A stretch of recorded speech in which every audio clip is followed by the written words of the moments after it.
ഏത് ഘട്ടത്തിലെത്തി, എന്തൊക്കെയാണ് പ്രതീക്ഷകൾ? ഇല്ല, പ്രചരണം ഇപ്പോൾ ആദ്യ ഘട്ടം നടന്നുകൊണ്ടിരിക്കുകയാണല്ലോ.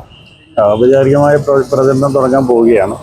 ഒരു പ്രചരണം നടക്കുമ്പോൾ വളരെയധികം സന്തോഷം നൽകുന്ന കാര്യങ്ങളാണ്. കാരണം ജനങ്ങളിൽ നിന്നുള്ള പ്രതികരണം വളരെ നല്ല പ്രതികരണമാണ്. കാരണം ഈ സർക്കാർ ചെയ്ത നിരവധി വികസന പ്രവർത്തനം, പ്രത്യേകിച്ചും സ്ത്രീ സുരക്ഷാ പദ്ധതി.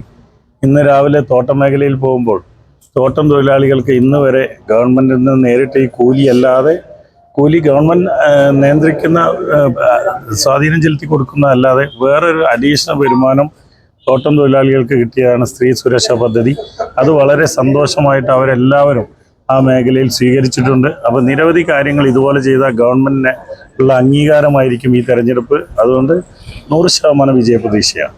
നിലവിലിപ്പോൾ കൽപ്പറ്റ UDF ജനപ്രതിനിധിയാണല്ലോ ഉള്ളത്. അപ്പോൾ പ്രചാരണ ഘട്ടത്തിലെ ആളുകളൊക്കെ എന്താണ് കൽപ്പറ്റ മണ്ഡലത്തിന്റെ കാര്യത്തിൽ അവരുടെ പരാതികൾ? അല്ല, ജനങ്ങളെ പരാതി എന്ന് പറഞ്ഞു കഴിഞ്ഞാൽ ഒരു MLA ഇവിടെ പ്രാദേശിക വികസനങ്ങൾ നടന്നിട്ടില്ല എന്നുള്ള പരാതി ജനങ്ങളുടെ ഇടയിലുണ്ട്. ഇവിടെ ഗവൺമെൻറ് കൊണ്ടുവന്ന തുരങ്കപാതയും പിന്നെ നമ്മുടെ സഹോദരങ്ങൾക്ക് സംബന്ധിച്ച ദുരന്തത്തിലുണ്ടായ ടൗൺഷിപ്പ് ഒഴിച്ച് വേറൊന്നും കൽപ്പറ്റ എടുത്തു പറയാനൊന്നും കൽപ്പറ്റ നിയോജക മണ്ഡലത്തിൽ ചെയ്തില്ല എന്ന പരാതി ജനങ്ങൾക്കുണ്ട്.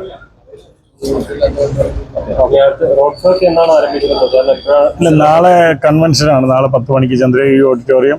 അത് കഴിഞ്ഞാൽ 27-ാം തീയതി മുതൽ സ്ഥാനാർത്ഥി പര്യടനം ആരംഭിക്കും. അതൊന്നുകൂടി നേതാക്കളുമായി ഇരുന്ന് അതിന്റെ കറക്റ്റ് ടൈമും റൂട്ടും ഫിക്സ് ചെയ്യും. അതെ, നല്ല ആത്മവിശ്വാസത്തിലാണ്.